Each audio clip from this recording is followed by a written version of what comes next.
let's take a look at your Caribbean report for tonight.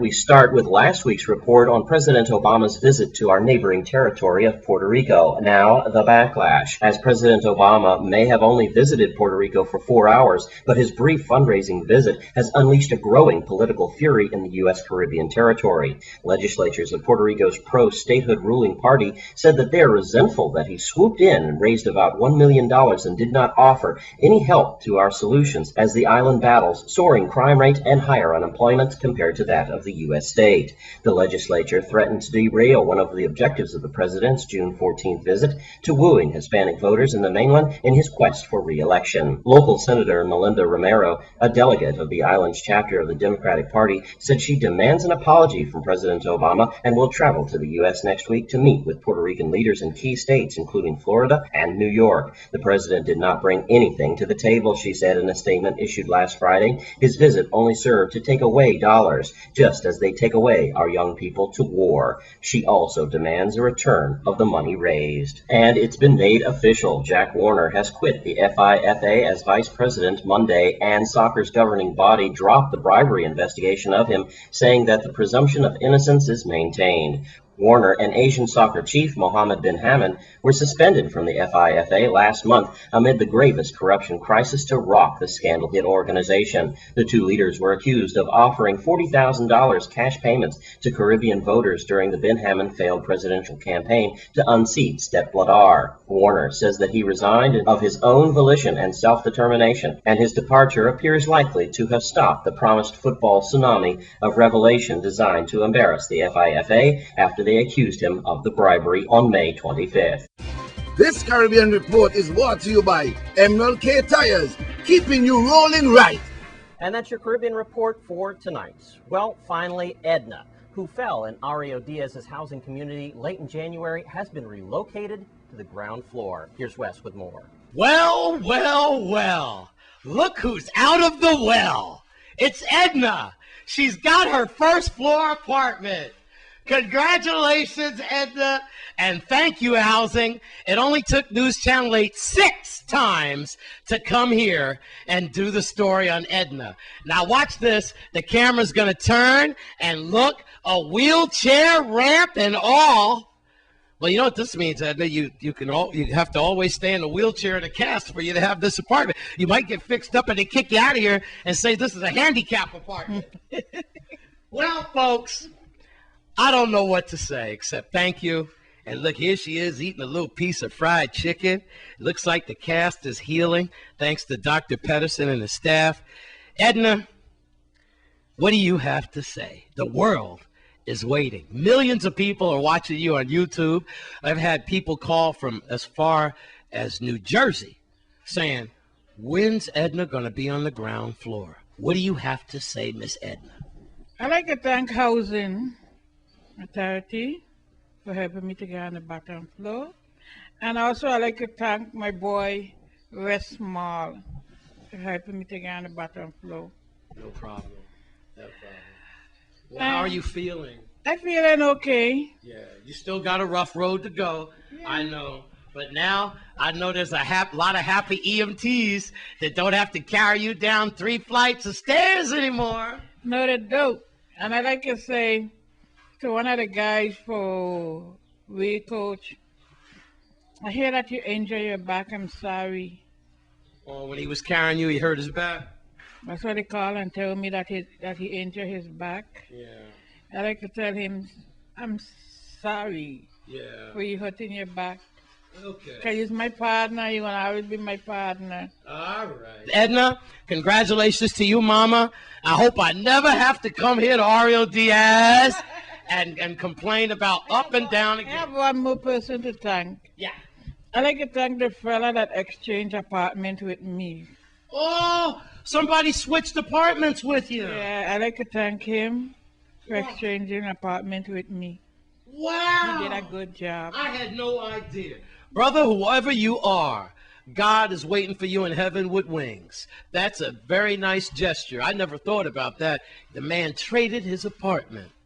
and with Edna. But still, that had to be official paperwork filed up by VI Housing, and my man there is smoothing out the wheelchair ramp. All right, we're at Ariel Diaz. Edna's off the top floor with a piece of fried chicken. I'm West Small. That's good for News Channel 8. And congratulations to Edna for getting to that ground floor finally. And when we come back from this break, we've got your Father's Day horse racing highlights. Stay with us.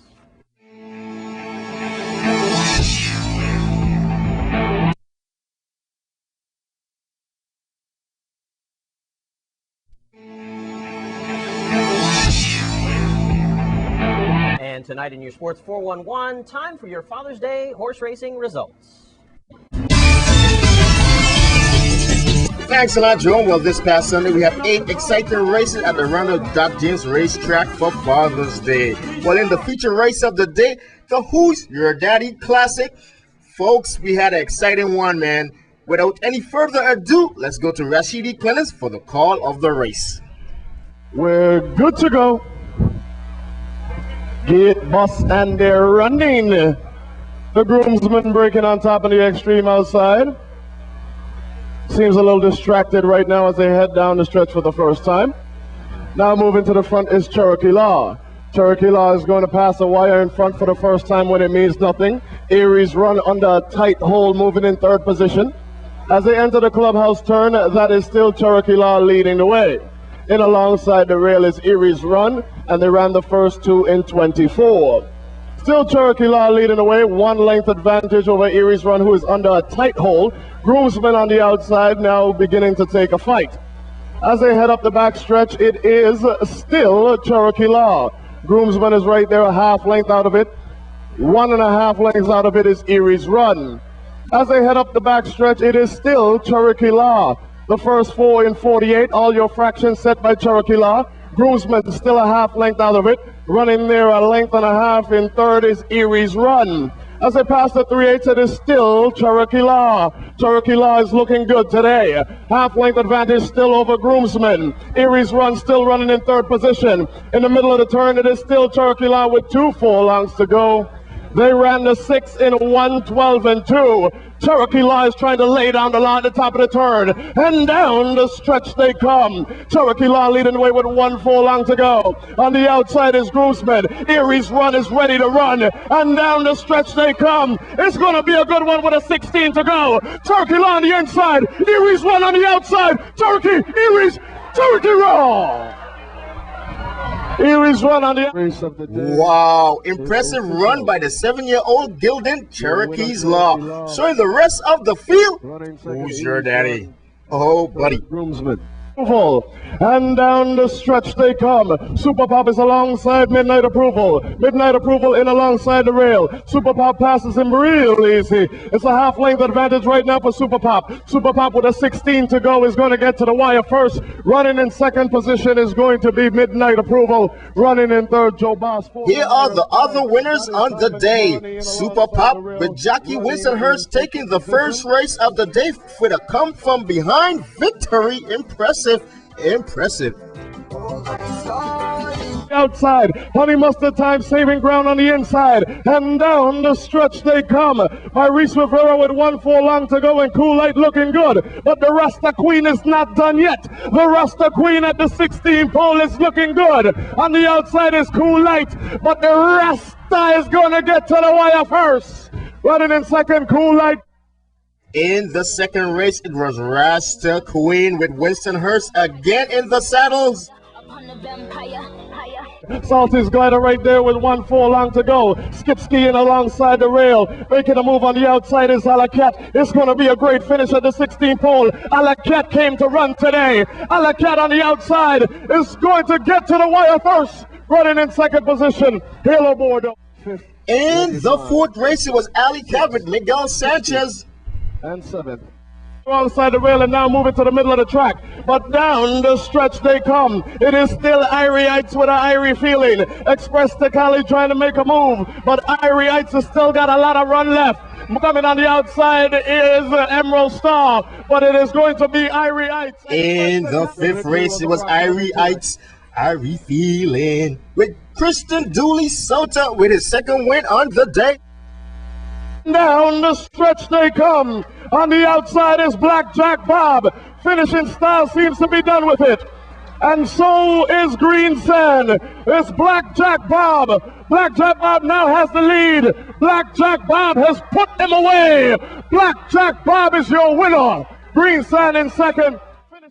In the sixth race, the 8-year-old gelding Blackjack Bob seems to be getting better with age as he gets his fifth win in a row with jockey Edwin Gonzalez in the saddle. The opening quarter in 24. Down the stretch they come. Paul's gift goes way wide, and Destiny's Arrival is alongside the rail. Here comes Sarasota Maybell and Rocky Miswaki with a 16 to go. It's going to be good. Sarasota Maybell, but Rocky Miswaki in between horses gets to the wall first. Sarasota Maybell runs second. Destiny Arrival. And in the eighth and final race of the day, it was Rocky Miswaki with jockey Sunday Diaz. Well, folks, you know you can check my homeboy, Mr. Wade, to get your official copy of the races. That's a look at Sports 411 update. I'm Stephen Francis from News Channel 8. Back to you, Jerome.